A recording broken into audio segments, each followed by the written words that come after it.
Happy March! Welcome to the first new book releases of the month, and this is for the week of March the 3rd. These books, this list is kind of large, and some of them blend in genres, so I try to put them with their main one that they seem centered on, and possibly near the end of that section to where it'll bleed into the next one that they're also like, or I'll just try to let you know that it feels like that one. I'm Morgan. If this is your first time here, I really hope you'll find something that you want to pick up. Some names may be mispronounced. Yeah, definitely. And let's go ahead and get started. Our first one up this week is YA Fantasy, with one that sounds really cool. It is the start of a new series called The Three Realms, and it could also fit into that new adult range once we get into it and we see what the reviews say. Let me tell you the name of the book. The Scorpion and the Night Blossom by Emily Wen Zhao. 9 years ago, the war between the Kingdom of Night and the Kingdom of Rivers tore An Ying's family apart, leaving her mother barely alive and a baby sister to fend for. Now the mortal realm is falling into eternal night, and beautiful ravenous demons roam the land, feasting on the flesh of humans and drinking their souls. An Ying is no longer a helpless child, though, armed with her crescent blades and trained in the ancient art of practicing. She has decided to enter the immortality trials, which are open to any mortal who can survive the journey to the immortal realm. Those who complete the trials are granted a pill of eternal life, the one thing An Ying knows can save her dying mother. But to attain the prize, she must survive the competition. So of course it makes me sound interested in it because, yes, I love the competition settings. And the cover is gorgeous. It is gorgeous. I keep shaking the camera thing, it looks like. It might not be picking it up, but I see it shaking. Transitioning from that one to another YA fantasy that seems also dystopian tinted. This is Fable for the End of the World by Ava Reed. By encouraging massive accumulations of debt from its underclass, a single corporation, Karis controls all aspects of society. Inessa lives with her brother in a half-sunken town where they scrape by running a taxidermy shop. Unbeknownst to Inessa, their cruel and indolent mother has acquired enormous debt, enough to qualify one of her children for Ceres's live-streamed, I don't know why I did live-stream like that, assassination spectacle, The Lamb's Gauntlet. Melonroe is a Karis assassin trained to track and kill the sacrificial lambs, the product of neural reconditioning and a physiological alteration. She's a living weapon, known for her cold brutality and deadly beauty. She has never failed to assassinate one of her marks. As Mel pursues Inza across the wasteland, both girls begin to question everything. Inza wonders if there's more to life than survival, while Mel wonders if she's capable of more than killing. And both wonder if, against all odds, they might be falling in love. Every word... No, I was going to say all the ones that had the S's, the AS. No. Alteration does not, but I still almost added the H sound. Moving into adult fantasy, we start with the sequel, the second book in the Chronicles of Castelline, that is The Ragpicker King by Cassandra Clare. I still have not read The Swordcatcher, but it does list itself as a coming of age, so maybe this also falls into that new adult category, especially since she was coming from writing more YA. In the vibrant city-state of Castelline, the richest of nobles and the most debauched of criminals have one thing in common, the constant search for wealth and power, and the next hedonistic thrill. This is from the first book, Swordcatcher, where it's following Kel is an orphan stolen from life he knew to become the Swordcatcher, the body double of a royal heir, Prince Connor Aurelian. He and Connor are as close as brothers, but his destiny is to die for Connor. No other future is possible. Then there's Lynn Castor, a physician from a small community whose members still possess magical abilities, but despite her skills, she cannot heal her best friend without access to forbidden knowledge. And I think her class of people are also kind of looked down upon and forbidden, possibly because they have the magic, and she's not supposed to let people know that she has the magic, if I remember right. From there, we're moving to the first in the Astral Kingdoms trilogy, that is The Radiant King by David Dalglish. It looks easy, but it also looks like I'm saying it wrong. 6 immortal siblings, 5 sworn to peace, 1 demands a throne. Radiance, a mysterious power of life and creation, is theirs to command. Death cannot claim them. For hundreds of years, the ever living ruled with ease. Yet, when the world is nearly broken beneath their reign, the humbled sixth swear a vow. They will sit upon no thrones, wear no crowns, and no longer teach humanity the gifts of radiance. After centuries of peace, Eder rejects their vow, anoints himself a voice of father, and spreads a new, cruel faith across the land. But Eder's conquest is not what it seems, and it will take more than a holy war to stop an immortal who has heard the desperate plea of a god. Interesting sounding, very interesting sounding. Then we move to Book 3 in the Unorthodox Chronicles, Cold Iron Task by James J. Butcher. This series is following Grimshaw Griswold Grimsby. From the first book, it starts on the streets of Boston. The world is divided into the ordinary usuals and the paranormal unorthodox. And in the Department of Unorthodox Affairs, the auditors are the magical elite, government-sanctioned witches with spells at their command and all the power and prestige that comes with it. Grimshaw Griswold Grimsby is not one of those witches. The first book follows him as he had taken the order test and he'd failed, and he was just trying to live out his days as a mediocre wizard when his mentor from the Unorthodox Affairs, yes, the auditor who'd mentored him, she's killed and he's the prime suspect. So he has to clear his name and not get killed at the same time. This is urban fantasy. I thought it was very humorous. It takes place in Boston. Oh yeah, I said on the streets of Boston. Come on, I like the first one so much, but I still haven't read the sequel, sadly. Next, we have what I think is going to be considered a short story, because if I'm remembering the page count right, it's less than 200 pages. The River Has Roots by Amal E. Motar. Oh, what is stronger than death, two sisters singing with one breath. In the small town of Thistleford on the edge of Faerie dwells the mysterious Hawthorne family. There they tend and harvest the enchanted willows and honor an ancient compact to sing to them in thanks for their magic. None more devotedly than the family's latest daughters, Esther and Jezebel, who cherish each other as much as they cherish the ancient trees. But when Esther rejects a forceful suitor in favor of a lover from the land of Faerie, not only the sisters' bond, but also their lives will be at risk. So if short stories are up your alley, then this is probably one that you might want to check out. Our last one for this section, okay, it's fantasy and slightly maybe the cozy vein. It's like low stakes, supposedly, and also in romance, but not quite romantasy level. But from the earlier reviews, it does look like the romance part is a big center of the plot. Because the book's name is A Harvest of Hearts by Andre Amars. Everyone in Foss Butcher's village knows what happens when the magic workers come. They harvest human hearts to use in their spells. That's just how her kingdom works, but Foss, plain, clumsy, and practical as a boot, never expected anyone would want hers. When a sorcerer snags a piece of Foss's heart without meaning to, she is furious. For once a heart is snagged, the experience is, unpleasant. So Foss finds herself stomping toward the grand city to keep his enchanted house and demands that he fix her before she keels over and dies, or whatever happens when hearts are snagged. But apparently the magic and why it's snagged is different than what they believed, and also Sebastian, I think his name was Sebastian, is maybe not the best at wizarding and what's going on there. From there, we're going to move into full-on romantasy with the conclusion of the Dragon Scales duology that started with Dragon Fall in 2023, I think. I think that was the one that released the same week as Fourth Wing, and so it didn't get quite as much attention. This is going to be Emberclaw by L.R. Lamb. From the first book, it says, long ago, humans betrayed dragons, stealing their magic and banishing them to a dying world. Centuries later, their descendants worship dragons as gods, but the gods remember and they don't forgive. Thief Akadi scrapes a living on the streets of Vatara. Desperate, Akadi steals a powerful artifact from the bones of the Plague Bringer, the most hated person in Lumet history. She apparently does some sort of spell with these bones, or the bones set off a spell. And it connects her to Everin, the last male dragon foretold to save his kind, and drags him through the veil.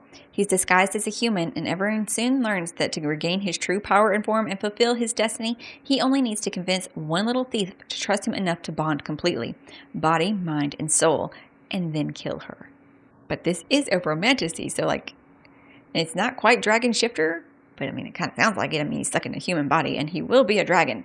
So interesting concepts there.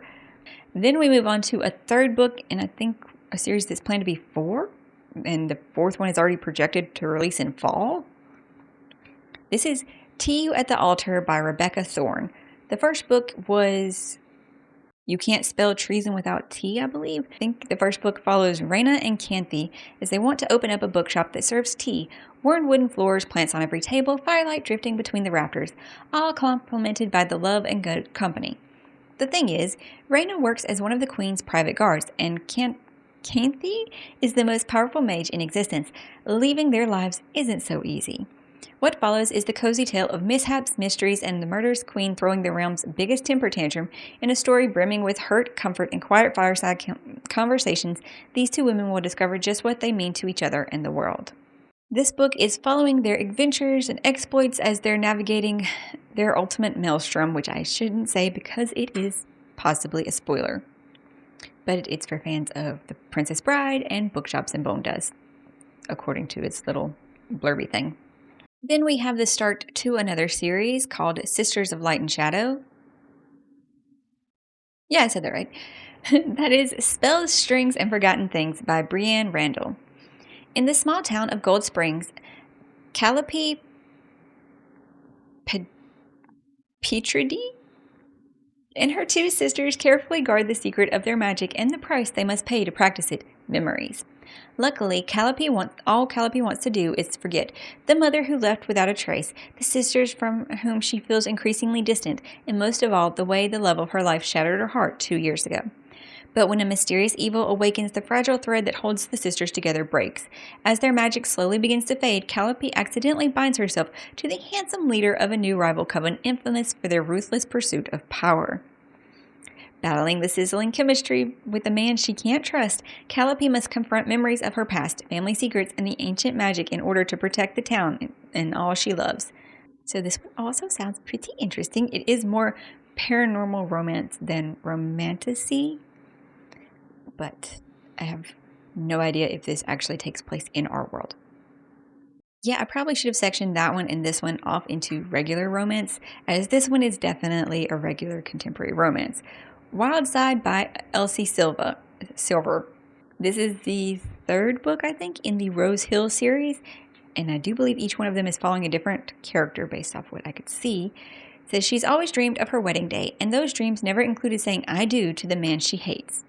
But when Tabitha's nephew's guardianship is contested, she decides she'll do whatever it takes to keep him in Rose Hill, even if it means marrying the enemy. Reese Dupreez. A man who is secretive, broody, and completely infuriating. A man whose work takes him away for weeks on end and brings him back covered in mysterious bruises, ones he won't talk about. In fact, Tabitha and Reese barely talk at all, which would be fine, except when he's not talking, he's staring. And the way he looks at her is borderline indecent. I've heard so many people raving about this series. So if contemporary romance is your thing, then this is probably one to check out. Also, this isn't Cowboy, right? Right? That's her other series, I think, is the Cowboy series.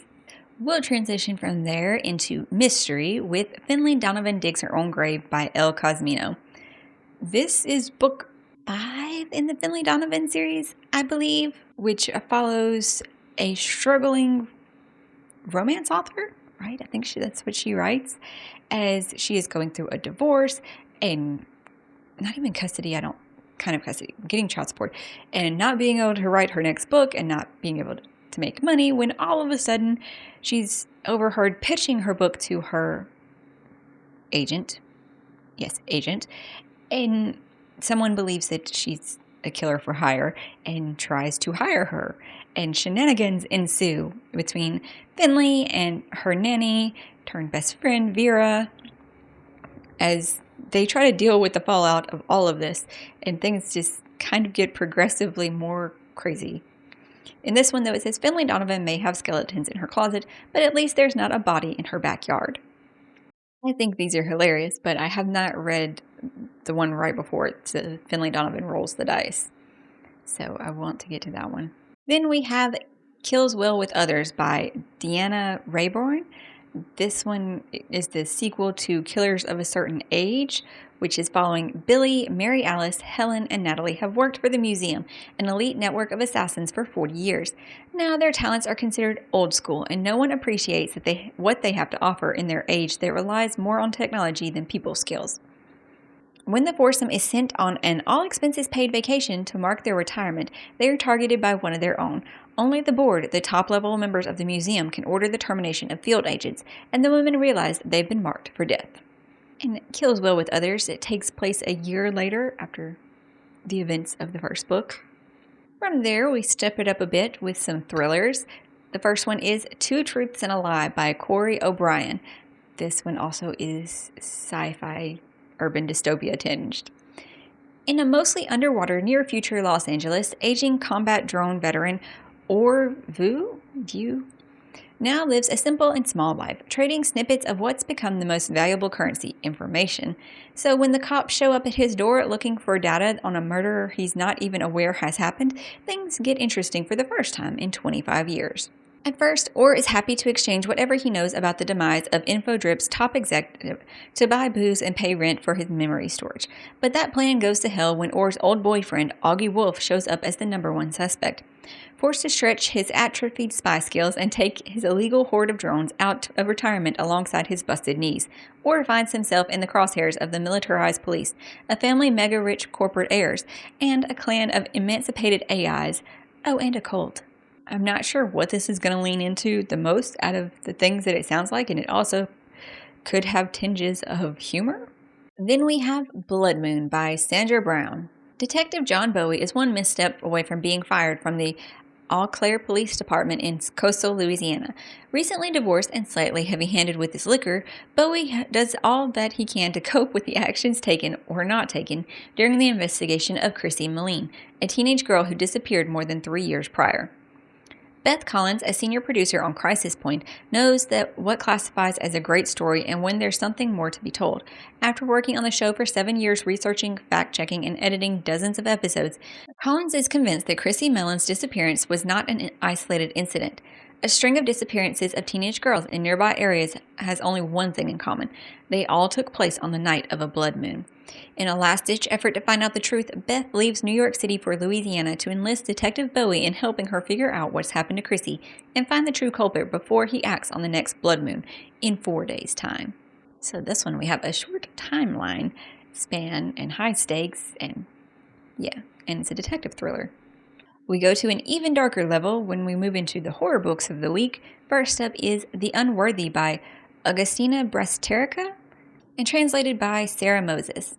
From her cell in a mysterious convent, a woman writes the story of her life in whatever she can find, discarded ink, dirt, and even her own blood. A lower member of the sacred sisterhood deemed an unworthy, she dreams of ascending to the ranks of the enlightened at the center of the convent and pleasing the foreboding sister superior. Superior sister. Outside, the world is plagued by catastrophe. Cities are submerged underwater. Electricity and the internet are non-existent, and bands of survivors fight and forage in a cruel, barren landscape. Inside, the narrator is controlled, punished, but safe. But when a stranger makes her way past the convent walls, joining the ranks of the unworthy, she forces the narrator to consider her long-buried past. What she may be overlooking about the enlightened. How did she get to this sacred sisterhood? Why can't she remember her life before? And what really happens when a woman is chosen as one of the enlightened? Climate horror, cultish horror? There's a lot of things that are working here. This is the same author, I think, as Tender is the Flesh. Then we have one that's horror / dark fantasy / urban new adult, in that range. That's Darkness Calls by Joe Chonacas. This is the first in the Pit of Darkness series. The line between light and dark is thinner than you think. In the woods surrounding a quiet Midwestern town, an ancient malevolence awakens. Unseen by most, the darkness hungers for the radiant energy of children, a feast it craves with an insatiable thirst. A decade after a nightmare's onslaught shattered the community, this evil thought to be vanquished returns, more ferocious than ever. Christina finds herself once again at the heart of the storm. The darkness destroyed her family and twisted her childhood friend Fiara into something neither fully human nor wholly monster. But this time, Christina refuses to be a victim. Determined to fight back, she rallies an extraordinary group of gifted individuals, each with unique talents and untapped energy. Together, they form an unlikely alliance, bound by a shared goal to rescue their abducted friends and unravel the sinister enigma that threatens their world.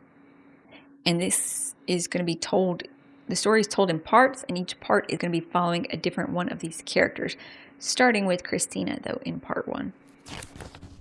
That is all for this week's very, very long list. But of course, there are always so many more coming out, and if there are any others that have caught your eye that you want to let people know about, feel free to drop them in the comments down below. Hopefully, though, you were able to find one on this list that you do want to pick up. And if you enjoyed the video, you can give it a thumbs up and check out some of my other ones to see if you want to subscribe to the channel. I hope you're having a great day, finding something good to read, and I'll see you in the next one.